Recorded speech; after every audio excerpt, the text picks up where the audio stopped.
Cukup, aku capek lihat wajah kamu setiap hari. Kamu pikir aku masih mau hidup dengan orang seperti kamu? Lihat dirimu. Menyedihkan. Aku dibentak suami di depan gundiknya. Aku balas perlakuannya dan kupecat dia dari perusahaanku. Namaku, Kirana, dan jika ada satu kata yang bisa mendeskripsikan hidupku saat ini, itu adalah puncak. Semua orang melihatku sebagai Kirana, CEO dari Sinergi Media, sebuah perusahaan yang aku bangun dari nol. Dari sebuah ide yang lahir di kafe kecil, kini perusahaanku menjadi raksasa yang merajai industri digital di Indonesia. Di balik semua kesuksesan ini, ada satu orang yang selalu kuanggap sebagai pilar utamaku. Dion, suamiku. Dion bukan hanya pasanganku, tetapi juga kepala divisi pengembangan bisnis di perusahaanku. Ia terlihat sebagai sosok suami yang ideal, tampan, cerdas, dan selalu memberiku dukungan. Kami adalah pasangan sempurna yang semua orang kagumi. Setidaknya, itulah yang kulihat dan kurasakan selama ini. Namun, akhir-akhir ini ada sesuatu yang terasa berbeda. Dion mulai sering pulang larut. Awalnya, dia beralasan ada rapat penting atau bertemu klien di luar kota. Aku percaya, tentu saja aku percaya. Kami membangun semua ini bersama. Dia adalah orang yang paling bisa kuandalkan. Sampai suatu malam, aku tidak sengaja melihat riwayat percakapan di ponselnya. Tidak ada yang mencurigakan. Hanya obrolan pekerjaan yang terkesan biasa. Tapi, ada sebuah nama yang muncul berkali-kali. Sandra. Sandra adalah seorang influencer yang belakangan ini sering diajak kerja sama oleh Dion untuk proyek-proyek promosi. Aku tidak terlalu memikirkannya pada awalnya, karena ini bagian dari pekerjaan. Sampai kecurigaanku mulai merayap dari arah yang tak terduga, laporan keuangan. Aku meninjau laporan bulanan divisi Dion, dan menemukan adanya pembengkakan anggaran yang tidak wajar. Angka-angka itu tidak selaras dengan capaian target yang seharusnya. Aku mencoba mengabaikannya, berpikir mungkin ada kesalahan administrasi, tapi hatiku terusik. Puncaknya terjadi di sebuah acara perusahaan. Kami sedang merayakan keberhasilan peluncuran salah satu produk terbaru. Di tengah keramaian, mataku tak sengaja menangkap Dion sedang berbicara dengan Sandra. Cara mereka berinteraksi terasa berbeda. Ada senyum yang terlalu akrab, tawa yang terlalu lepas. Aku melihat Sandra memegang lengan Dion, dan Dion tidak berusaha menarik tangannya. Perasaan tidak nyaman dan firasat buruk mulai merayap di hatiku. Aku tahu ada sesuatu yang salah. Sangat salah. Malam itu, di rumah aku bertanya pada Dion tentang laporan keuangan. Aku mencoba berbicara dengan nada santai, seolah-olah hanya menanyakan hal rutin. Sayang, aku lihat laporan divisi kamu agak aneh. Anggaran promosi membengkak, tapi hasilnya kok tidak signifikan? Tanyaku. Dion terlihat kaget, tapi dengan cepat menguasai dirinya. Oh, itu karena kita baru saja memulai kampanye besar. Hasilnya akan terlihat di bulan-bulan berikutnya, Kirana. Jawabnya, suaranya terdengar meyakinkan. Namun matanya tidak bisa berbohong. Ada sedikit kegugupan di sana, aku memutuskan untuk tidak memaksanya. Namun hatiku mulai berteriak. Aku tuh tidak bisa lagi menolak firasat ini. Ada retakan kecil yang kini mulai membesar, mengancam untuk menghancurkan semua yang telah kubangun. Aku tidak tahu apa yang akan kutemukan jika aku menggali lebih dalam, tapi aku tahu satu hal, aku harus mencari tahu. Aku tidak akan membiarkan keraguanku ini merusak perusahaanku atau, lebih parah, hidupku. Keesokan harinya, aku diam-diam meminta tim keuangan untuk membuat laporan audit internal yang sangat detail untuk divisi Dion. Aku juga meminta rekaman CCTV di beberapa area strategis, termasuk ruang kantor Dion dan area lounge tempat acara kemarin berlangsung. Aku akan mencari kebenaran, apapun konsekuensinya. Dunia yang kukenal hancur dalam sekejap. Laporan audit yang kuminta datang di meja kerjaku. Angka-angka di sana tak lagi samar. Mereka adalah bukti nyata dari sebuah pengkhianatan. Dion tidak hanya memanipulasi anggaran promosi, tetapi juga menggunakan dana perusahaan untuk pengeluaran pribadi yang mewah. Aku melihat daftar tagihan hotel bintang 5, perhiasan mahal, dan makan malam di restoran eksklusif, semua atas nama biaya operasional. Jantungku terasa seperti diinjak-injak. Namun, bukti yang paling menghancurkan datang dari rekaman CCTV. Di sana, aku melihat Dion dan Sandra tertawa, saling berbisik, dan berpegangan tangan. Yang paling menyakitkan adalah rekaman dari lounge tempat acara perusahaan. Aku melihat dengan jelas bagaimana mereka saling bermesraan, seolah-olah tidak ada orang di sekitar mereka. Aku ingat betapa hancurnya aku saat melihat pemandangan itu secara langsung. Dan kini melihatnya kembali melalui layar. Luka itu terasa semakin dalam. Aku menenangkan diriku. mencoba menyingkirkan emosi yang membuncah. Aku tidak bisa bertindak gegabah. Ini bukan hanya masalah personal, tapi juga masalah perusahaan yang telah kubangun dengan darah dan air mata. Aku memanggil tim HR dan keuangan untuk rapat mendesak. Aku menunjukkan semua bukti yang ada. Mereka terkejut, sama seperti aku. Kita akan mengadakan rapat direksi sore ini. Ucapku, suaraku terdengar dingin dan tegas. Kirimkan undangan untuk Dion. Topik rapatnya evaluasi kinerja divisi pengembangan bisnis. Aku tahu ini akan menjadi konfrontasi yang brutal. Sepanjang hari aku berusaha menyiapkan mental. Aku harus kuat. Aku harus menunjukkan bahwa Kirana, CEO perusahaan ini, tidak akan tunduk pada pengkhianatan. Aku bukan hanya seorang istri yang dikhianati. Aku adalah pemimpin yang harus melindungi perusahaannya. Sore harinya, Dion masuk ke ruang rapat dengan senyum percaya diri. Dia duduk di seberangku, tidak menyadari bahwa hidupnya akan berubah total dalam beberapa menit ke depan. Anggota direksi lainnya sudah berkumpul. Selamat sore semua. Aku memulai, suaraku datar.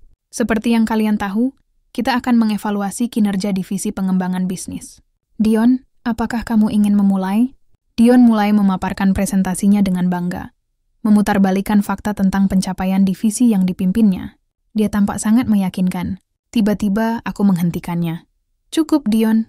Potongku. Semua orang terkejut. Aku menekan tombol di meja, dan layar proyektor di belakang Dion menyala, menampilkan data laporan audit yang merinci penyalahgunaan dana. Dion membeku. Wajahnya yang semula percaya diri kini pucat pasi. Kirana, ini ada kesalahan.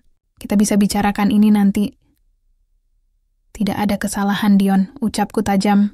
Ini adalah bukti nyata. Ini bukan hanya tentang penyalahgunaan dana, tapi juga pelanggaran kode etik yang berat. Aku memiliki bukti, termasuk rekaman, yang menunjukkan bahwa kamu menggunakan aset perusahaan untuk kepentingan pribadi dan menjalin hubungan tidak etis dengan rekan kerja. Aku menoleh ke arah seluruh direksi. Atas nama direksi dan pemegang saham, saya sebagai CEO mengambil tindakan tegas. Efektif hari ini, Dion diberhentikan dari jabatannya di Sinergi Media karena pelanggaran berat terhadap kode etik perusahaan. Dion bangkit dari kursinya, wajahnya dipenuhi amarah dan kepanikan. Kirana, apa yang kamu lakukan? Aku suamimu. Kita bisa selesaikan ini di rumah. Hubungan profesional dan personal adalah dua hal yang berbeda. Jawabku, suaraku setenang mungkin. Sebagai CEO, aku harus melindungi perusahaan. Dan sebenarnya istrimu tak ingin aku mengakhiri pernikahan kita. Setelah rapat ini, surat gugatan cerai akan sampai ke pengacaramu. Dion membentakku di depan semua orang, menuduhku kejam dan tidak berperasaan. Tetapi aku tidak bergeming. Pengkhianatan yang dia lakukan jauh lebih kejam dari apapun. Aku memanggil petugas keamanan untuk mengawal Dion keluar dari ruang rapat. Aku melihatnya terakhir kali saat ia menatapku dengan mata penuh kebencian, bukan penyesalan. Saat itu, aku tahu, tidak ada lagi jalan kembali. Semua ikatan di antara kami telah putus. Aku harus bangkit dan melanjutkan hidup. Demi diriku dan demi perusahaan yang sudah menjadi bagian dari jiwaku. Setelah Dion diusir dari kantor, rasanya seperti sebuah beban berat terangkat dari pundakku. Tapi lega itu hanya sesaat, digantikan oleh kekosongan yang menyesakkan. Meskipun telah mengambil keputusan yang benar, hatiku tetap terluka. Aku menghabiskan malam itu sendirian, memandang langit-langit, mencoba mengolah semua yang telah terjadi. Aku bukan hanya kehilangan suami, tetapi juga orang yang kupercaya seumur hidup. Keesokan harinya, aku kembali bekerja. Tidak ada waktu untuk larut dalam kesedihan. Perusahaan ini adalah jiwaku. Aku harus menjaganya. Aku memimpin rapat demi rapat, memastikan semua celah yang ditinggalkan Dion tertutup. Ada banyak pekerjaan menanti, dan aku harus tetap fokus. Di tengah kesibukan itu, aku sesekali mendengar kabar tentang Dion. Berita cepat menyebar di lingkungan sosial kami. Dion, si eksekutif muda yang gemilang, kini adalah seorang pengangguran yang ditinggalkan istri. Kehilangan pekerjaan, semua fasilitas mewah, dan reputasinya membuat Dion terperosok. Aku mendengar dari beberapa rekan bahwa kartu kreditnya ditolak saat mencoba membayar makan siang mewah. Dia terpaksa menjual beberapa aset pribadinya hanya untuk bertahan hidup. Yang paling membuatku terkejut adalah kabar tentang Sandra. Sebulan setelah Dion dipecat, aku melihat unggahan terbaru di akun media sosial Sandra. Dia memamerkan tas mewah dari merek berbeda dan berpose dengan seorang pria yang jauh lebih tua, seorang pengusaha tambang kaya raya. Di bawah foto itu, aku membaca komentar dari salah satu teman Sandra yang berbunyi, "Untung kamu cepat sadar." Dia cuma benalu. Kabar itu seperti pukulan telak yang membuatku semakin mengerti betapa dangkalnya hubungan mereka. Sandra tidak pernah mencintai Dion. Dia hanya menggunakan Dion untuk mendapatkan akses dan uang. Dan kini, setelah Dion tak lagi berguna, Sandra dengan mudahnya meninggalkannya. Ironisnya, Sandra justru menjadi penyelamat tak terduga bagi Dion, menyingkirkan ilusi kebahagiaan yang dibangun di atas kebohongan. Aku tidak tahu bagaimana perasaan Dion saat itu. Aku membayangkan kehancurannya, bukan hanya karena kehilangan segalanya, tetapi juga karena ditinggalkan oleh satu-satunya orang yang dia pilih di atasku. Dion, yang selalu menganggap dirinya pintar dan berkuasa, kini harus menghadapi kenyataan pahit bahwa dia adalah korban dari permainannya sendiri. Sandra, dengan semua kelicikannya, telah memainkan peran sebagai alat takdir yang membantuku melihat sisi lain dari Dion dan mengakhiri semua sandiwara ini. Sementara Dion terpuruk dalam kehancuran, aku justru merasakan kekuatan baru dalam diriku. Aku tidak lagi peduli dengan apa yang terjadi padanya. Fokusku sekarang adalah bangkit dan membangun kembali diriku. Aku mulai merapikan hidupku, baik secara pribadi maupun profesional. Aku mengganti semua hal yang berhubungan dengan Dion, dari foto-foto di rumah hingga proyek-proyek yang pernah dia kelola. Aku menyingkirkan semua kenangan pahit dan mulai menatap ke depan. Perjalananku tidak akan mudah, tapi aku tahu satu hal. Aku tidak akan menoleh ke belakang. Babak baru dalam hidupku baru saja dimulai. Setelah semua badai berlalu, ada keheningan yang tersisa. Keheningan yang menenangkan, tetapi juga memaksaku untuk introspeksi. Aku menyadari, terlalu lama aku mendefinisikan kebahagiaanku dari orang lain. Dari hubungan, dari anggapan orang tentang pasangan sempurna. Kini saat semuanya runtuh, aku dihadapkan pada satu pertanyaan. Siapa Kirana tanpa semua itu? Jawabannya ada di kantor. Di setiap sudut perusahaan yang kubangun dengan tanganku sendiri. Aku mengalihkan seluruh energiku ke sana. Proyek yang dulu paling kuimpikan, tapi selalu diremehkan Dion, kini menjadi fokus utamaku. Proyek itu adalah aplikasi Nusantara Connected. Dion selalu menertawakan ide itu. Sangat idealis Kirana. Tapi tidak menguntungkan katanya dulu. Menurutnya, berinvestasi pada UMKM dan pariwisata lokal tidak akan menghasilkan keuntungan besar. Dia lebih suka proyek-proyek glamor yang menjanjikan uang cepat. Aku membiarkannya, karena saat itu aku masih terlalu percaya pada visinya. Sekarang aku tahu bahwa instingku lebih benar. Aku mengumpulkan tim terbaikku. Mereka adalah orang-orang yang loyal dan percaya padaku. Kami bekerja siang dan malam, merancang fitur, berkolaborasi dengan komunitas lokal, dan memastikan setiap detailnya sempurna. Aku bahkan sering turun langsung ke lapangan, bertemu dengan para pengrajin batik di Pekalongan, petani kopi di Flores, dan pemilik homestay di Bali. Mendengar cerita mereka, semangatku kembali menyala. Aku tidak hanya membangun aplikasi, aku membangun sebuah jembatan yang menghubungkan mimpi-mimpi kecil ke pasar yang lebih luas. Nusantara Connect akhirnya diluncurkan. Reaksinya luar biasa. Dalam beberapa minggu, aplikasi itu menjadi viral. Ribuan UMKM mendaftar. Pariwisata lokal yang sebelumnya tidak dikenal kini menjadi tujuan favorit. Aku menerima banyak pesan dari para pengusaha kecil, mengucapkan terima kasih karena aplikasi ini telah mengubah hidup mereka. Air mata kebahagiaan mengalir di pipiku. Ini adalah perasaan yang jauh lebih berharga daripada semua kekayaan yang pernah Dion kejar. Di tengah kesibukan itu, aku menyadari sesuatu yang penting. Kebahagiaanku tidak lagi bergantung pada validasi dari orang lain. Aku menemukan kekuatanku sendiri. Kemampuanku untuk bangkit dari keterpurukan, dan kebahagiaan yang berasal dari memberi manfaat bagi orang lain. Aku tidak lagi merasa setengah-setengah, aku utuh. Setiap pagi, saat aku melangkah ke kantor, aku merasa seperti Kirana yang baru. Bukan Kirana istri Dion, bukan Kirana CEO yang nyaris hancur karena pengkhianatan. Aku adalah Kirana yang membangun kembali segalanya. Kirana, si Phoenix yang bangkit dari abu. 1,5 tahun berlalu, hidupku terasa jauh lebih tenang dan penuh makna. Nusantara Connect terus berkembang pesat, dan aku mulai menjajaki kemungkinan ekspansi global. Di tengah semua kesibukan itu, aku hampir melupakan Dion dan Sandra. Mereka seolah-olah hanya bayangan masa lalu yang jauh. Hingga suatu sore, seorang resepsionis memberitahuku bahwa ada seseorang yang ingin bertemu. Dia berkata namanya Dion. Jantungku berdebar sesaat, bukan karena rindu atau cinta, tetapi karena terkejut. Aku meminta dia menunggu dan menarik napas dalam-dalam. Aku sudah menduga momen ini akan datang, cepat atau lambat. Aku memberanikan diri untuk menemuinya di lobi. Dion yang berdiri di hadapanku bukanlah Dion yang ku kenal. Rambutnya tidak serapi dulu, pakaiannya terlihat lusuh, dan tatapannya kosong. Ia bukan lagi sosok yang penuh percaya diri, melainkan seorang pria yang hancur. Dia mencoba tersenyum, tapi yang terlihat hanya kepedihan. "Kirana, aku datang untuk meminta maaf," katanya, suaranya parau. "Aku tahu aku salah. Aku hancur, Kirana. Aku kehilangan segalanya." Aku menatapnya tanpa ekspresi. "Apa yang kamu harapkan, Dion? Aku hanya ingin kamu memaafkanku. Dan mungkin kamu bisa memberiku kesempatan kedua. Aku bersedia memulai dari nol, bahkan sebagai karyawan magang di perusahaanmu. Aku janji akan bekerja keras." Mendengar permintaannya, hatiku bergemuruh. Bukan marah tapi jijik. Dion masih saja mencari jalan pintas, masih saja ingin menempel pada kesuksesanku. Ia tidak meminta maaf karena penyesalan yang tulus, melainkan karena ia membutuhkan pegangan. "Dion, aku sudah memaafkanmu," kataku, membuat dia mengangkat kepalanya. "Aku memaafkanmu bukan untukmu tapi untuk diriku sendiri, agar aku bisa melangkah maju tanpa beban. Namun itu tidak mengubah apapun. Tidak ada tempat untukmu di perusahaanku, atau di hatiku." Ia menunduk. Air mata mengalir di pipinya. "Kirana, aku menyesal. Aku menyesal sudah memilih Sandra. Dia tidak sepertimu." "Dan dia tidak sepertimu, Dion." Jawabku dingin. "Dia tidak menggunakan uang perusahaan untuk membelikannya barang-barang mewah. Yang kamu lakukan adalah menipu. Yang dia lakukan adalah menjebakmu." Mendengar itu, Dion mendongak, matanya penuh tanda tanya. "Apa maksudmu?" "Aku melakukan penyelidikan. Setelah kamu meninggalkan perusahaan, ada banyak kejanggalan yang kutemukan. Ternyata Sandra bukanlah sekadar influencer materialistis. Dia adalah anak dari mantan mentor bisnisku, Pak Gunawan.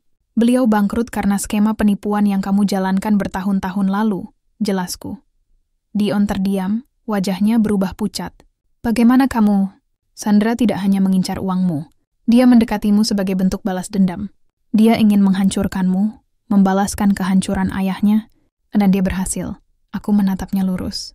"Kamu pikir kamu cerdas, Dion. Tapi pada akhirnya, kamu hanya menjadi korban dari permainan yang jauh lebih besar." Keheningan menyelimuti kami. Dion tidak lagi meminta maaf. Tidak ada lagi janji-janji kosong. Ia hanya duduk terdiam, menyadari betapa bodohnya ia. Aku bangkit dari kursiku, perasaanku campur aduk. Aku tidak lagi membencinya. Justru ada semacam rasa iba yang muncul. Ia telah kehilangan segalanya, bukan hanya karena kesalahannya sendiri, tetapi juga karena jebakan yang ia pikir ia kuasai. Sebelum pergi, aku memberinya satu kalimat terakhir. "Semoga kamu menemukan jalanmu sendiri, Dion. Jalan yang tidak dibangun di atas kebohongan orang lain." Aku meninggalkannya di lobi, menatap kosong keluar jendela. Aku telah menutup bab terakhir bersamanya. Kemenanganku bukanlah dari melihatnya terpuruk, tapi dari kenyataan bahwa aku tidak lagi peduli. Aku telah bebas. 2 tahun telah berlalu sejak pertemuan terakhirku dengan Dion. Waktu mengalir seperti sungai, membawa pergi semua luka dan meninggalkan pelajaran berharga. Aku jarang mendengar kabar tentang Dion. Berdasarkan informasi samar yang kudapat, ia bekerja sebagai agen properti kelas menengah, menjalani hidup yang jauh dari gemerlap masa lalunya. Sandra, di sisi lain, terus memamerkan kehidupan mewah di media sosial, berpindah dari satu pria kaya ke pria kaya lainnya, seolah mencari tangga sosial yang tak berujung. Hidup mereka berdua terasa begitu jauh, seolah bagian dari cerita yang berbeda. Hidupku kini jauh melampaui apa yang pernah kuimpikan. Nusantara Connect bukan lagi sekadar aplikasi, melainkan ekosistem digital yang menghubungkan jutaan orang di seluruh negeri. Kami telah berekspansi ke beberapa negara di Asia Tenggara, dan nama Sinergi Media menjadi sinonim dengan inovasi dan dampak sosial. Aku diundang ke berbagai acara, menjadi pembicara utama di konferensi internasional, dan memimpin tim yang terdiri dari para profesional terbaik di bidangnya. Suatu sore, saat aku sedang memandangi Cakrawala Jakarta dari jendela ruanganku, aku teringat pada diriku yang dulu, Kirana yang selalu berusaha menyenangkan semua orang. Kirana yang mendefinisikan dirinya dari hubungan dan validasi orang lain. Aku tersenyum. Kini, aku tidak lagi membutuhkan itu. Aku menyadari bahwa kemenangan sejatiku bukanlah pada keberhasilan perusahaan atau kekayaan yang kumiliki. Kemenanganku adalah pada kemampuanku untuk bangkit, untuk menemukan kembali diriku yang utuh tanpa harus bergantung pada orang lain. Cinta yang pernah kucari pada orang lain kini kutemukan dalam diriku sendiri. Aku belajar mencintai Kirana dengan segala kekurangannya. Aku belajar bahwa aku adalah pilar terkuat dalam hidupku sendiri. Aku tidak mencari cinta lagi. Aku tidak merasa kosong tanpa kehadiran seorang pria di sisiku. Aku utuh, aku bahagia. Kebahagiaanku bukan lagi sebuah tujuan yang harus dicapai, melainkan sebuah kondisi yang kubangun setiap hari. Aku telah membangun kerajaanku sendiri, yang jauh lebih kokoh dan bermakna.